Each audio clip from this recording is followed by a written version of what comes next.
You said body temperature. What causes individuals or human beings to maintain a normal body temperature? What's the cause? Blood circulation. How? Blood circulation? Due to? Sige.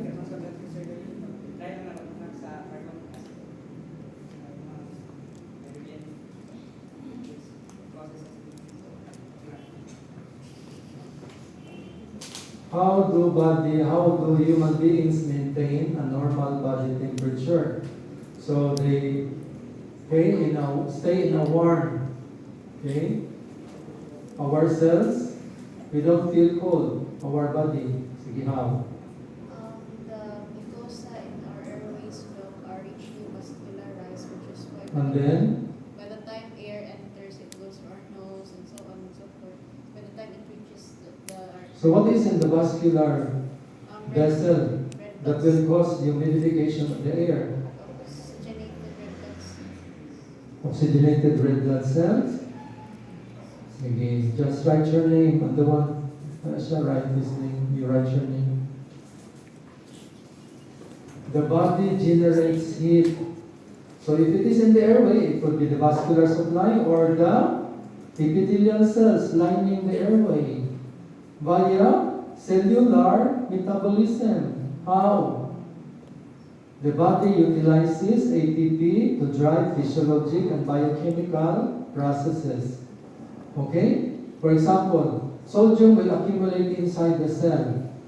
When it is accumulating inside the cell, it will activate sodium-potassium pump or ATPase. Pumping sodium that has accumulated inside back into the extracellular fluid. And what will happen? Sodium ATPase will utilize ATP because pumping is against concentration gradient of sodium. So what will happen now? ATP becomes cleaved. Whenever ATP is cleaved into ADP and inorganic phosphate, the hydrolysis of ATP will always generate heat.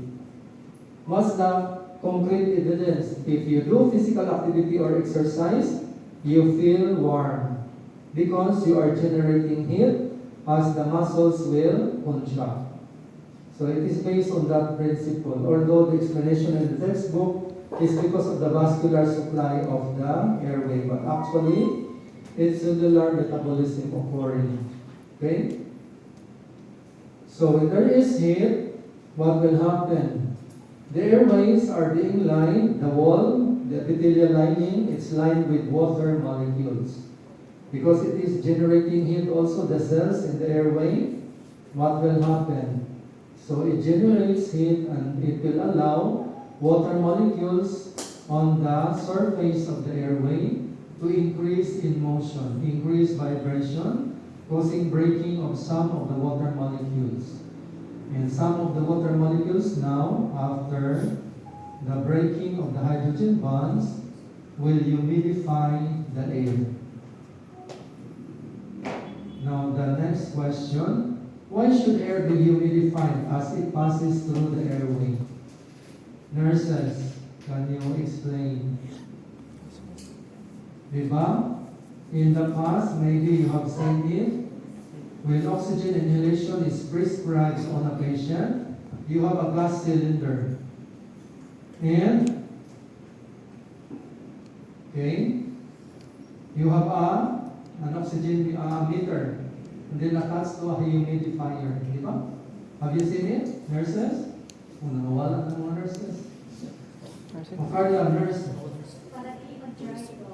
On dry okay. One reason why inhaled oxygen will be humidified, it prevents drying of the mucosal lining in the airway. Diba? The airway, it has mucus, a little mucus, it has water molecules. The atmospheric air being inhaled is dry. So that's why it has to be humidified or moistened, so that it will not cause drying of the surfaces of the airway. That's one. If there will be drying of the mucus, what will happen next?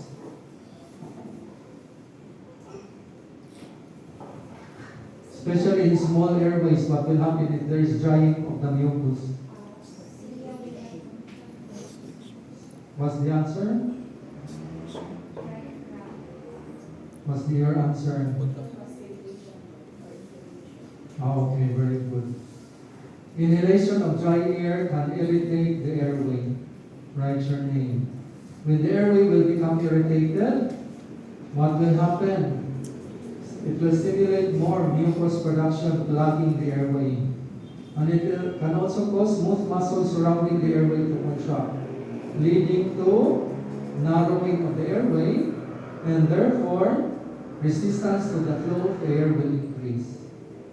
Okay? And drying up of the mucus can cause formation of mucus plugs. Dried mucus, obstructing the airways also.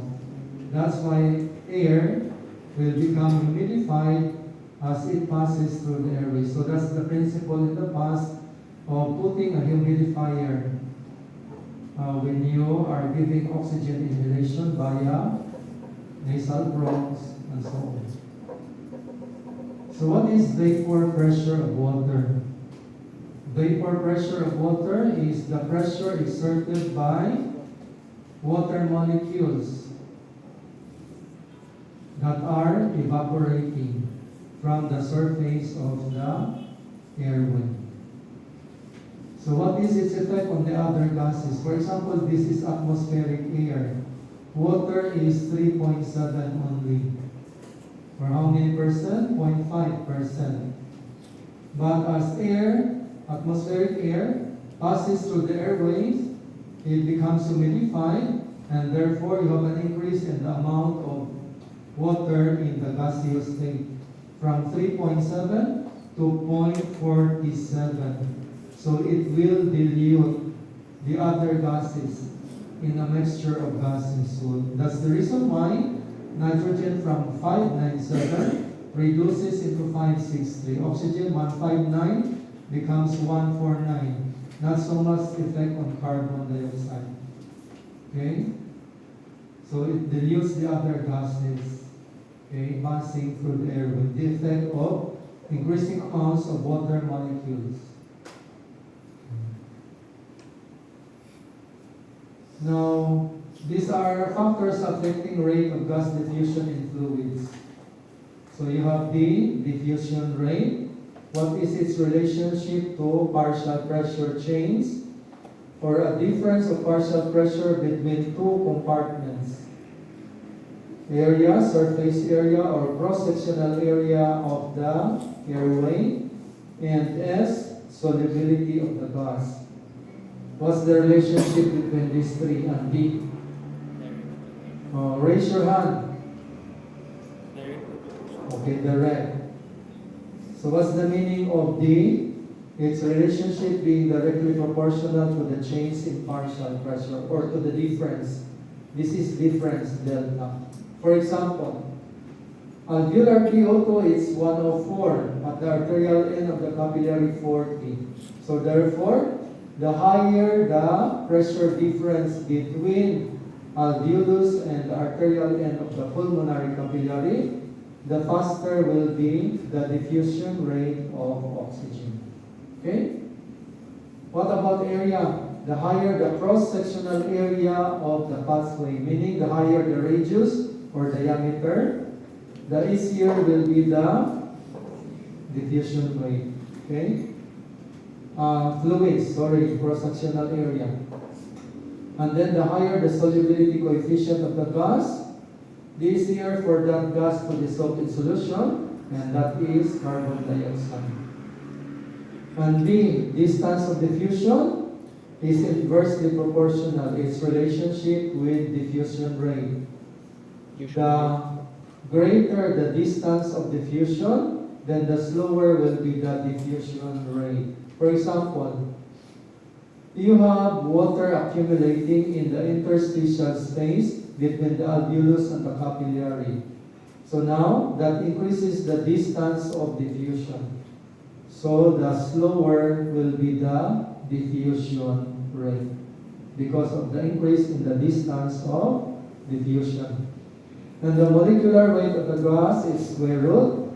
The smaller the molecular weight of the gas, what will be the diffusion rate? The higher.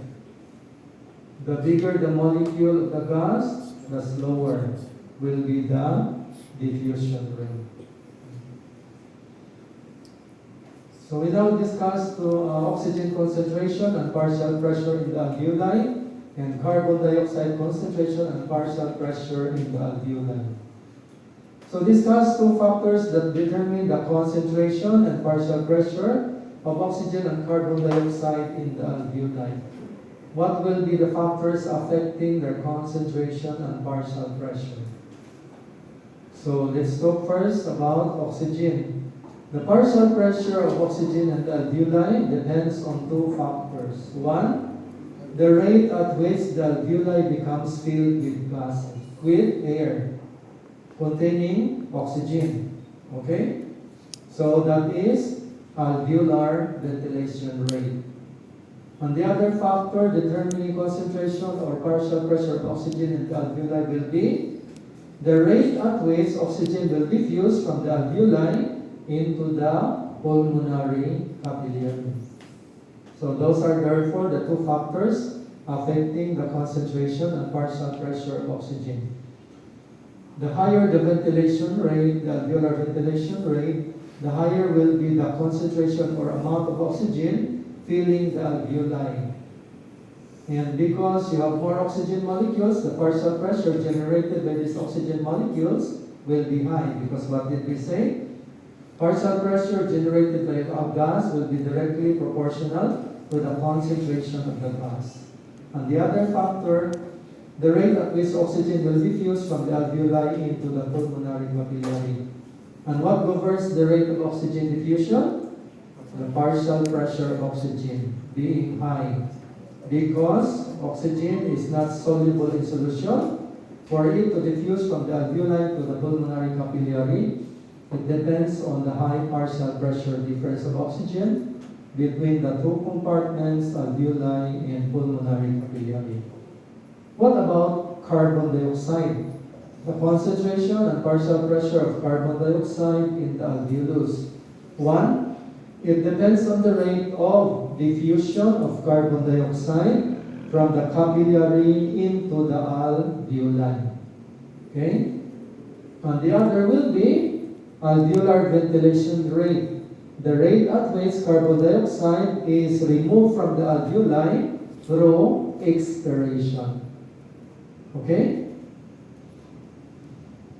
While for oxygen, the rate at which the alveoli becomes filled with oxygen, and that is inspiration. And once oxygen is there in the alveoli, the other factor will be the rate of diffusion of oxygen from the alveoli to the pulmonary capillary.